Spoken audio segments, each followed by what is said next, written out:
Hey, Ryan Reynolds here for Mint Mobile. You know, one of the perks about having 4 kids that you know about is actually getting a direct line to the big man up north. And this year, he wants you to know the best gift that you can give someone is the gift of Mint Mobile's unlimited wireless for $15 a month. Now, you don't even need to wrap it.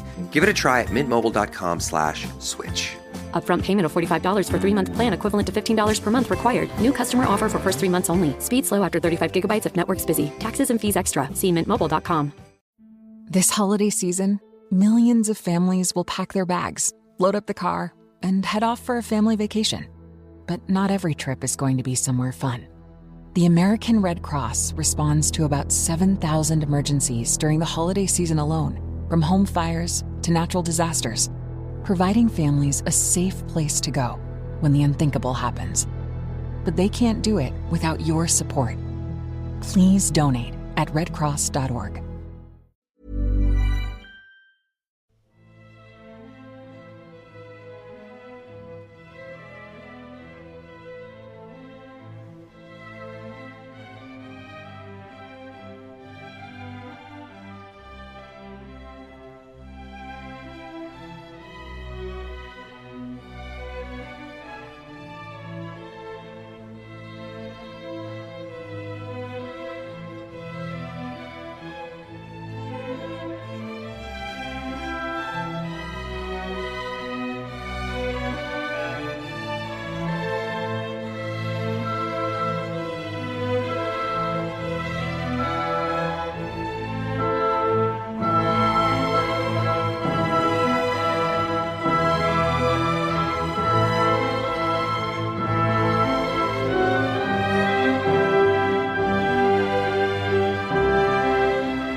Hiya, and welcome again to the Explaining History podcast.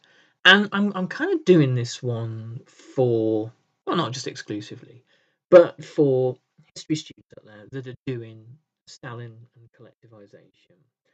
And what I want to do in this episode is to give you a kind of a deeper historical context to collectivization and the famine that it causes than normally, probably in less than time you're able to get, even with the best will in the world. Lessons are what they are. And so what I want us to try to do today is situate ourselves mentally in the minds of Stalin and the leadership, the communist leadership, and try to understand the mentality that they had when they looked at the peasants, what it was they thought of the peasants.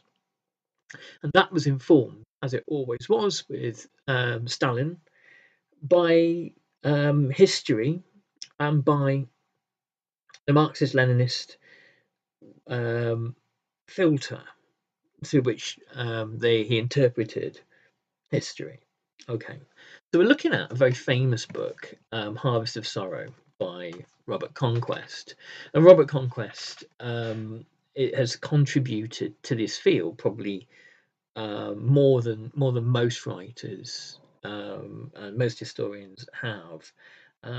He's been involved in some quite heated debates over the nature of the Soviet famines. But I'll talk a bit more about him later, and there are some links to him. On the subject of links, by the way, if you are studying this topic area, I'm putting in links to 10 podcast episodes that I did on the AQA Revolution and Dictatorship topic module, which covers most of it, I think. So, this is from the chapter on the period 1928 to 29 called Collision Course.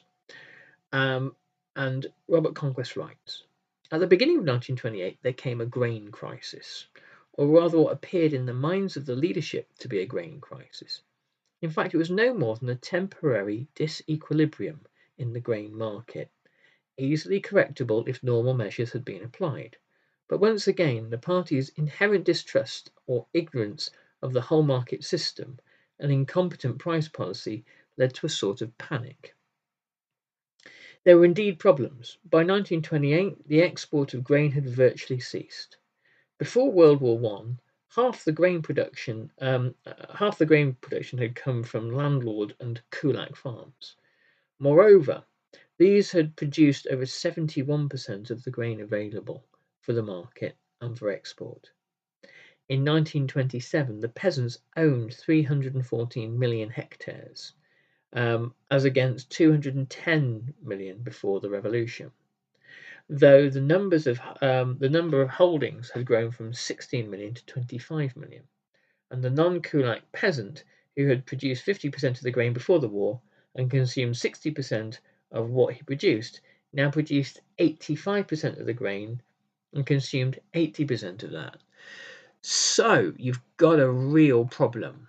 The breaking up of the landlord estates and the sort of slow kind of attrition against the kulaks that have been building for a while, and the favouring of the poorer peasants had simply led to a situation where lots and lots of Russian land, arable land, had been returned to subsistence farming. Now, this is no good if you are trying to leapfrog out of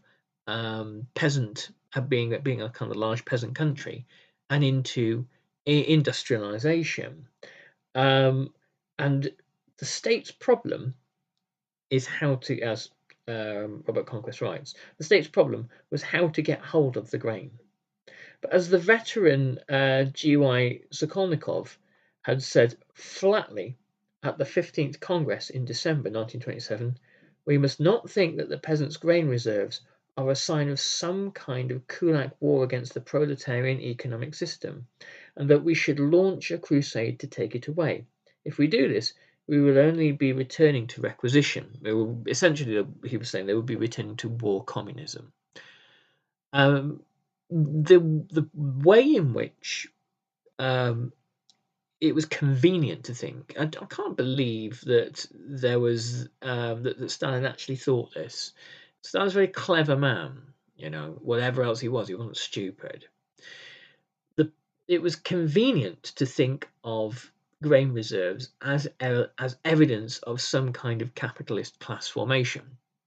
So if you were looking for class enemies in the countryside, you would look at a kulak with some sacks of grain hidden in his loft, the kind of little space above his cottage, and you might say, now, what are you doing with those?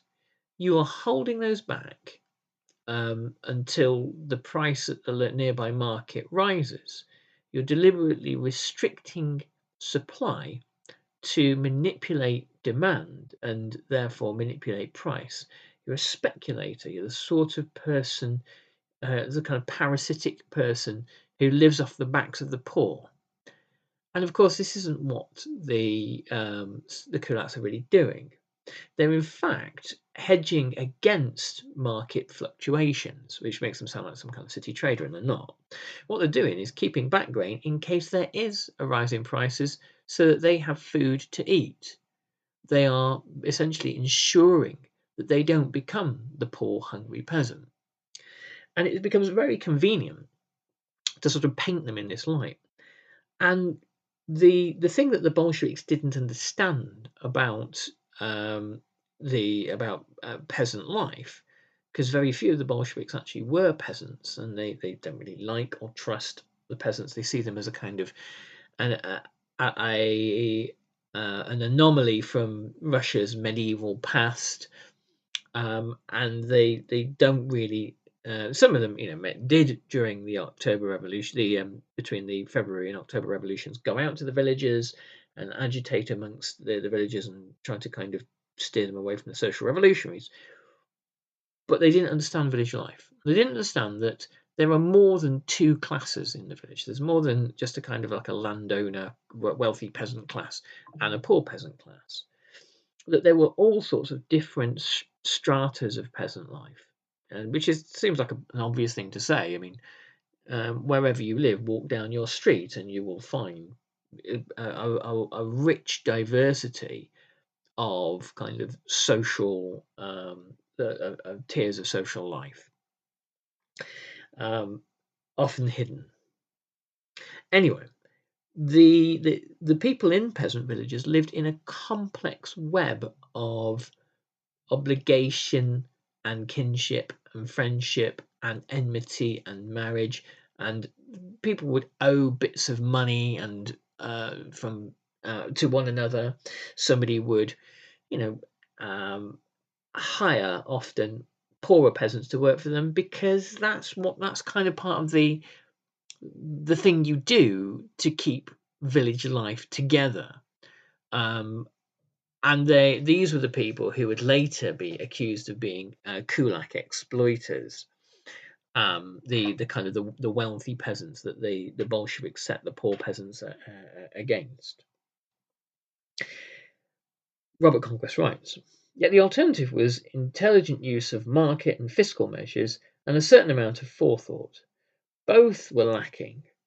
As a writer generally sympathetic to the regime puts it, the policy of the Soviet government, which gambled every year that the harvest of the year concerned would be a good one, was inherently unrealistic. So you have Soviet governments essentially thinking, if this turns out to be a good harvest this year, and Russia had a kind of a almost famine type conditions traditionally about once a decade, and these only tend to become full blown famines when there is government intervention or deliberate policies to engineer that. It's inherently unrealistic because Russian agriculture isn't capable of producing the kinds of surpluses that it was hoped could be used in order to subsidize the towns and the cities, to give them free or subsidized food, to produce to promote industrialization, and also to export grain as a cash crop. And so this kind of wing and a prayer hope that pointed to the actual kind of chaotic nature of the Stalinist regime, as it says here, was inherently unrealistic. And more generally, the regime had no idea where it was going. The discussions it took lacked coherence and served only to disrupt agricultural production. At the 15th Party Congress, several speakers had spoken of this situation. Kaminsky, for example, condemning the fluctuations and uncertainties in the prices of agricultural production. He took an example from the officially set price of flax, which had been changed 5 times in 2 years. So it was the state was setting prices, and yet the state hasn't really got the capacity to do this, because the state needs to have a kind of almost a crystal ball and be able to make predictions about supply and demand and all these kinds of things. And what this encourages the peasants to do is to think, well, the state is not going to give us a fair price next year, so we have to hold on to what we've got. And the peasants often resented handing over for a song, basically, their agricultural produce, because they're the ones without any real meaningful safety net. If there is if they are impoverished, and in Russian peasant life, they are really impoverished in kind of lasting and fatal ways. Hey! You want to pay just $10 for your phone service at Boost Mobile? Just $10 for your phone service at Boost Mobile? Yeah, I totally do. This holiday, the best gift is for you. Pay just $10 a month for the first 2 months, then $25 a month forever with unlimited data, talk, and text. Offer valid at boostmobile.com. After your first 2 months, you'll pay $25 a month unless you go online or call to cancel. Requires autopay. Hey, Ryan Reynolds here.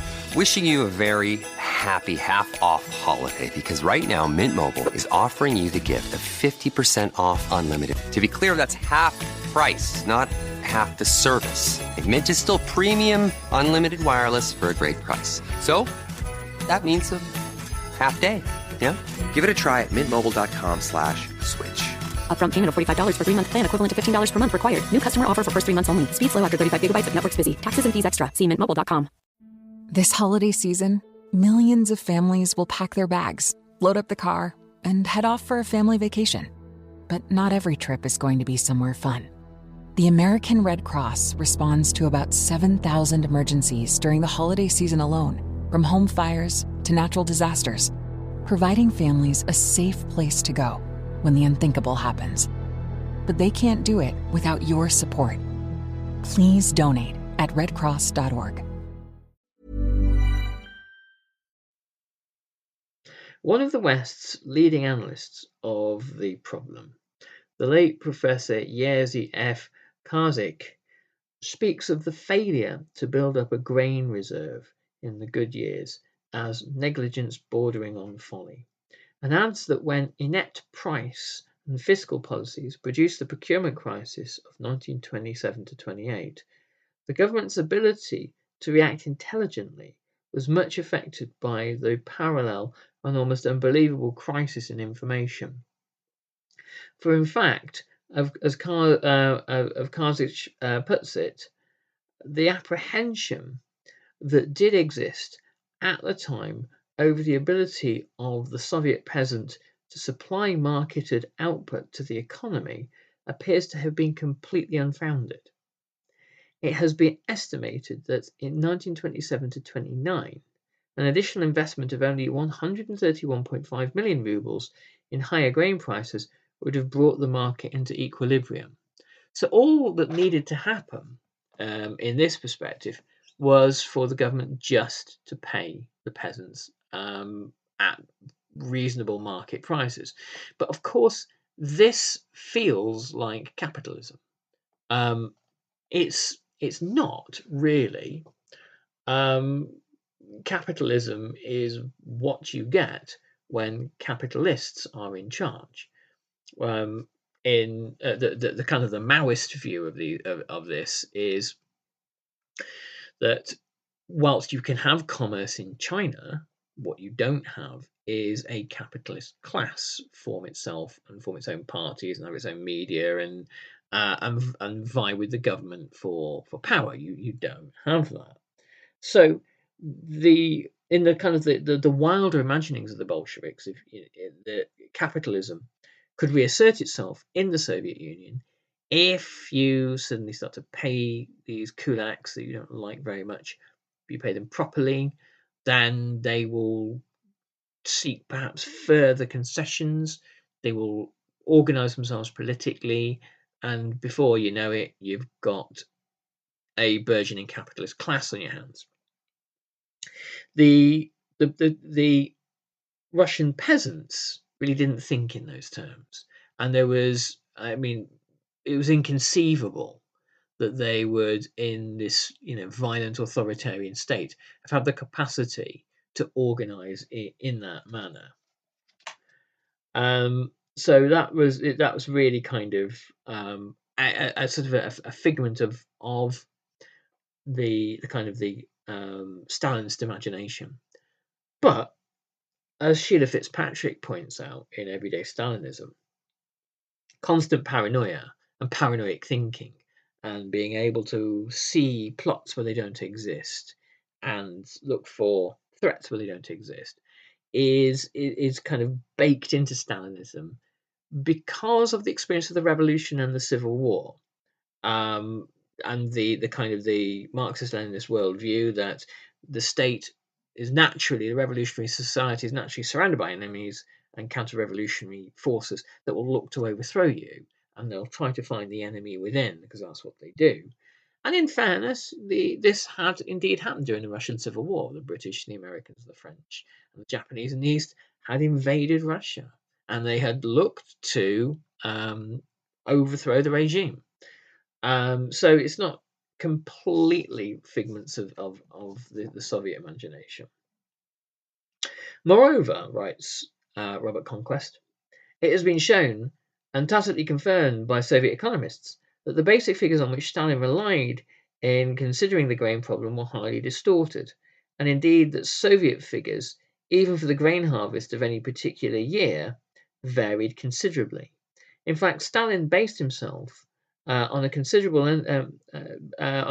underestimate of the grain marketed in 1926 to 27, which it was far from being as low as his inexpert and ill-informed advisers assumed.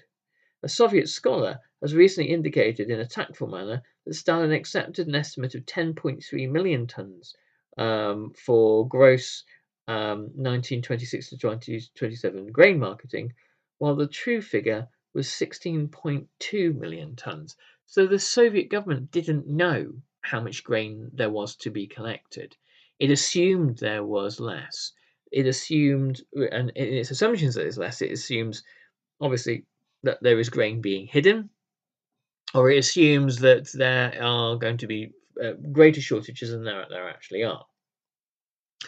So one thing that all states rely on, this is a kind of fairly obvious thing to say, is accurate information. States where there isn't accurate information and where the state doesn't know its basic numbers, it's unable to kind of function effectively. Indeed, writes Robert Conquest, throughout the period with which we deal, and in all its relevant crises and supposed crises, the figures on which the regime relied were almost as unreliable as those it forecast or planned. A modern Soviet scholar notes, too, how the men on the spot, overwhelmed by forms and questionnaires, responded. We cannot understand half the questions. We just put down the first thing that comes into our heads. Meanwhile, the Central Statistical Office and the State Planning Commission, Gosplan, the Commissariat of Inspection, and the statistical departments of the cooperative movement were producing widely conflicting figures on identical problems, sometimes on matters of great importance, such as procurements, sown areas, or the 5-year plans. Stalin claimed erroneously that the marketable grain in our country is now half what it was before the war, although the gross output of grain has reached the pre-war level. So, where is the missing grain, eh? This is the subtext. He added, a swing to the left in theory, even beyond the immediate hard line, now to be put into practice, that the blame lay primarily on the Kulak. And this is real Stalin's thinking. The numbers are down, but the actual amount of grain must be up. So it must be that there is an enemy out there, up to something. I am coming to tickle you with a new live tour called Nick Offerman Big Woodchuck. Please visit nickofferman.co for tickets and information and other delights. Hey, Ryan Reynolds here for Mint Mobile. One of the perks about having 4 kids that you know about is actually getting a direct line to the big man up north. Mm-hmm. And this year, he wants you to know the best gift that you can give someone is the gift of Mint Mobile's unlimited wireless for $15 a month. Now, you don't even need to wrap it. Give it a try at mintmobile.com/switch. Upfront payment of $45 for 3-month plan equivalent to $15 per month required. New customer offer for first 3 months only. Speed slow after 35 gigabytes if network's busy. Taxes and fees extra. See mintmobile.com. And that the solution lies in the transition from the individual peasant farming to the collective, socially conducted agriculture, and the struggle against the capitalist elements of the peasantry against the kulaks. So a state relying on inaccurate figures assumes that the kulaks must be hoarding the grain and decides that this means that the grain must be wholly seized by the government and grain production must be owned by the state, and that as a result of this, enemies must be dispatched, must be dealt with. And what's happening, Stalin says, what's happening is there is a struggle here against a capitalist class that has survived the revolution. In 1917, there is a political revolution. A new political party seizes power. Its power is consolidated in the Civil War. It wins the Civil War. There's no question it is going anywhere. And then after the Civil War, this party says, but we defeated our class enemies on the battlefield, but have we defeated them all? Are some of them still around? Have some of them gone to ground? Are there people out there that actually that they've accepted us because they have no choice, but they still think in old ways? And Stalin was often talked in terms of masks, and often in Pravda they talked in terms of masks of people presenting on the outside that they were good Soviet proletarian citizens, but on the inside, it was a different story, and they had different ideas. And were they loyal? And how can you tell? And again, these are the sorts of suspicions that revolutions throw up. And these are the kinds of purity tests that revolutions exact, not just the Russian Revolution, but others. These are why revolutions are extremely violent. Well, one of the many reasons why revolutions are extremely violent social processes. And Stalin saw this period of time as the kind of the second struggle, the second revolution. And it was, and the Kulaks were as a widespread, what he viewed as capitalist class in the countryside, were withholding grain, in his view, and this was going to have to be a front in a sort of war, really. So, in some ways, Stalin was perhaps looking at the battle with the Kulaks as being a kind of a continuation of civil war by other means, and some sort of revolutionary act against them had to happen. I'll look more at this book pretty soon, but I'll catch you on the next Explaining History podcast, and I hope that was useful. And look below, because there is a whole bunch of links for you on the topic of Soviet history, the Russian Revolution and Soviet history. And in January, I will be running, as I said, a masterclass on how to answer questions on the Russian Revolution and Soviet history. So keep your eyes peeled for that. There'll be more info on the website. Thanks so much. Bye-bye.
Here's how to stay alive longer so you can enjoy Boost Mobile's unlimited plan with a price that never goes up. Do not mistake a wasp nest for a piñata. Stay alive and switch now at Boost Mobile. After 30 gigs, customers may experience slower speeds. Customers will pay $25 a month as long as they remain active on the Boost Mobile Unlimited plan. I am coming to tickle you with a new live tour called Nick Offerman Big Woodchuck. Please visit nickofferman.co for tickets and information and other delights.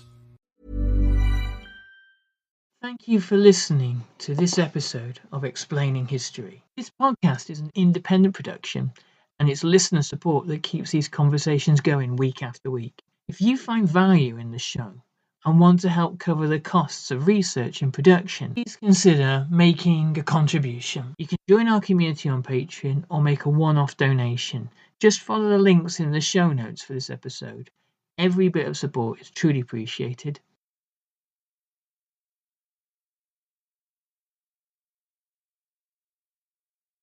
Thanks again for listening.